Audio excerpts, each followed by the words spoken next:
the kind of enthusiasm, excitement, voter turnout that we need to make sure that somebody like a Donald Trump does not become president. I think you're going to see more and more delegates concluding that that candidate is Bernie Sanders. And the reason for that is that the issues that we are talking about in this campaign are the issues that are on the hearts and minds of the American people. The American people are tired of working longer hours for low wages and seeing almost all new income and wealth going to the top 1%. They are tired of super PACs and a corrupt campaign finance system that allows billionaires to buy elections. They're tired of a broken criminal justice system, which enables us to have more people in jail than any other country on earth. They are worried about the future for their children.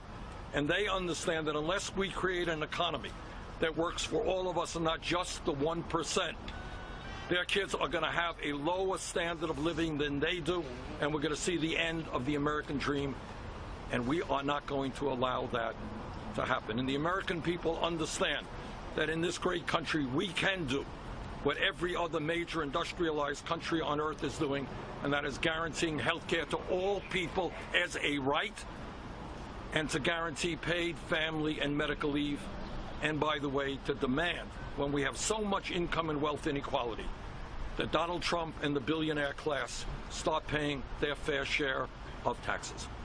So we feel great about tonight, not only in winning here in Indiana, in accumulating some more delegates, but also gaining the momentum we need to take us to the finish line. And we are, we started this campaign way behind. Nobody, I think, would have dreamed that here at this particular point in May of 2016, not only would we be here, but we would be winning elections, but we are. So I sense a great deal of momentum. I sense some great victories coming. And I think that while the path is narrow, and I do not deny that for a moment, I think we can pull off one of the great political upsets in the history of the United States, and in fact become the nominee for the Democratic Party. And then once we secure that position, I have absolute confidence that we are going to defeat Donald Trump in the general election. Thank you. Danny? Senator Sanders, after tonight, it seems that Donald Trump is going to become the likely GOP nominee. Will you commit now to saying whether or not you think he is a racist? Look, I don't have to label him. I think that he virtually every day has insulted one group of people or another, whether it is Mexicans and Latinos, whether it is Muslims, whether it is women, whether it is veterans, whether it is African Americans. Let us never forget that before Trump became a candidate for president, he was one of the leaders of the so-called birther movement, a movement which tried to delegitimize the presidency of the first African American president we have ever had. I'll let the American people decide the appropriate label. But this is a man who does not have the demeanor, does not have the policy background or the ideas to become president of the United States. I would love to run against him, and I'm absolutely confident that not only we would beat him, but we'd beat him by a pretty large number. How does the win in Indiana fundamentally change the race? Obviously, your delegate count it's going to give us a great deal of momentum, because I think there are many in the media, like you and others, who have decided that the campaign is over. Well, I guess the people of Indiana did not quite agree with that assessment. And I think you may be surprised to find out that the folks, and I'm not predicting, I don't know what's going to happen, but the people in West Virginia may not agree with that assessment. And the people of Oregon may not agree with that assessment. And the people in our largest state, California, may not agree with that assessment. So we understand, and I do not deny it for 1 second, that we have an uphill battle in front of us. But I think we have a path toward victory, although it is a narrow path. Our goal is twofold. Number one, to win a majority of pledged delegates. Number two, it is to make sure that in those states where we have won landslide victories, 65, 70% of the votes, that the superdelegates in those states listen to their constituents and vote the way their constituents voted in their state's primaries or caucuses. And thirdly, we are going to make the case to the superdelegates, many of them, by the way, came on board Hillary Clinton's campaign before I was even an announced candidate. They were there way back when. Well, the world has changed in the last year. And I believe that we will be able to make the case to many of those superdelegates that what is most important is not whether Hillary Clinton or Bernie Sanders is the nominee. What is most important is that we do not allow someone like a Donald Trump to become president of the United States. And I think that according to every poll that I have seen in the last month, Bernie Sanders defeats Donald Trump in the national polls by greater margins than does Hillary Clinton, and Bernie Sanders beats Donald Trump by greater margins than Hillary Clinton in battleground state after battleground state after battleground state. In other words, I think the objective evidence is that I am the strongest candidate to prevent Trump from becoming president. Senator, you said, yes, Mary Ellen. Senator, you said yourself this week that you would have to win 65% of the remaining delegates to match Hillary Clinton and pledge delegates. It's not looking like Indiana's going to be that kind of landslide. It's a start. It's a start. I'm looking forward to, there are other states to come. And we are looking forward to winning in West Virginia, looking forward to winning in Kentucky, looking forward to winning in Oregon. And as you know, the state that has the most delegates is obviously California. And we already have a strong ground game in California. We have sent a lot of our people to California. We're going to run an unprecedented campaign in California.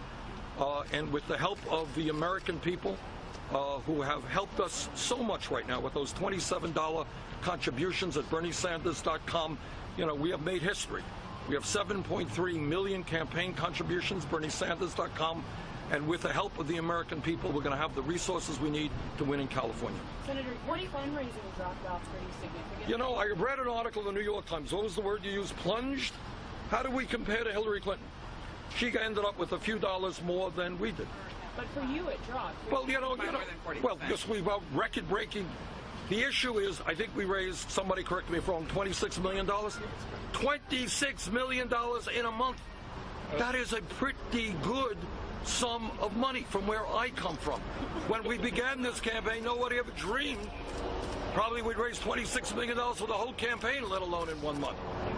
Yeah, so our numbers went down, and Hillary Clinton beat us by a few dollars. We're taking on the most powerful political organization in America. She raised $600,000 more than I did. Didn't see the New York Times make that point. So we feel pretty good, and we feel that today's victory will probably help us. But look, we have enough money. You know, everybody always wants more money. I don't have a super PAC. Secretary Clinton has a super PAC. But we have enough money to run a strong and winning campaign throughout. How do you plan to maximize those resources to take you through California? Because that's a very expensive California is an outrageously expensive state in terms of media. You're right.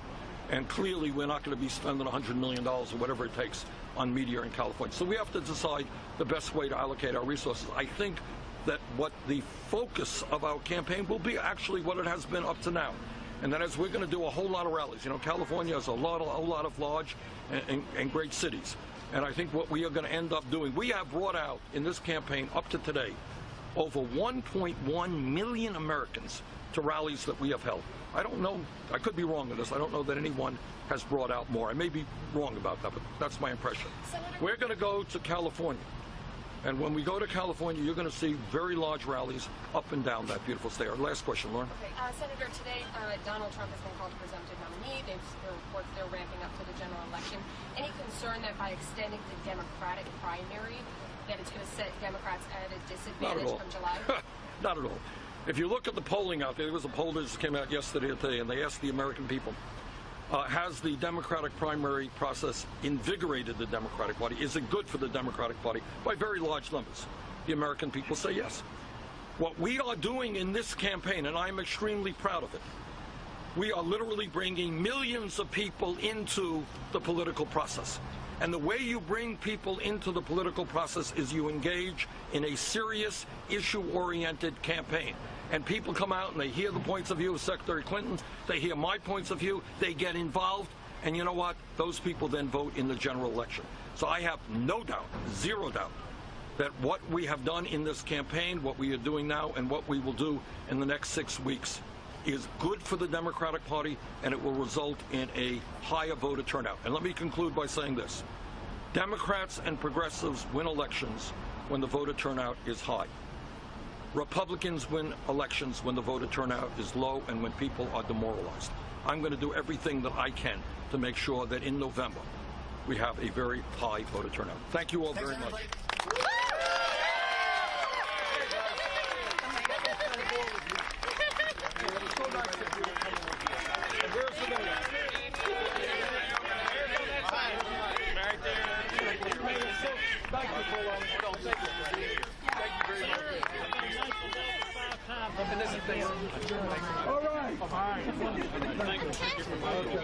Thank you.